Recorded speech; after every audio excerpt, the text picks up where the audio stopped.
Here's why I don't believe that the prices of pre-sale will come down drastically. Some of the biggest developers in Metro Vancouver, including Ani, Polygon, BD, and West Group, actually sounded off to the Mayor Committee of the Metro Vancouver Regional District last October, relating to the increasing DCCs, aka known as the development cost charges, that will be phased in from 2025 to 2027.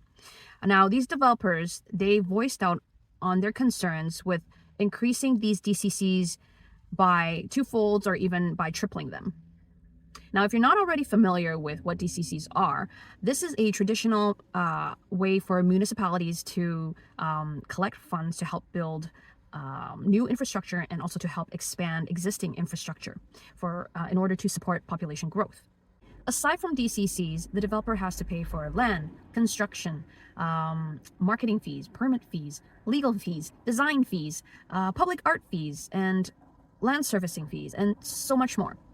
So developers can actually predict the cost of a project with precision via something called a pro forma. So what they do is they take the cost of the project, the final cost of the project, and they work backwards, deducting all the costs until they get the residual land value. And so this is the amount that they have to use to purchase land. Now, when there's so many layers of costs, obviously the budget is reduced. If the developer cannot offer a landowner enough, there's no incentive for the landowner to sell their land. So consequently, the pool of land is reduced. The pool of development sites is reduced. So what has the board at the Metro Vancouver Policy and Planning Department proposed? They've introduced something called the growth for growth principle, meaning that developers will pay for the growth portion of capital project, while the existing ratepayers will continue to pay for the non-growth portion of the project. And the developers have also recommended that they pay for the DCCs at a later stage of a development rather than as an upfront cost.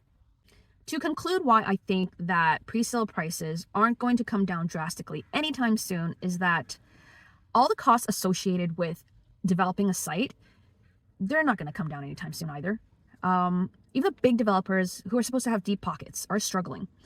They're not going to build if there is no pre-sale market, and buyers are only able to afford so much.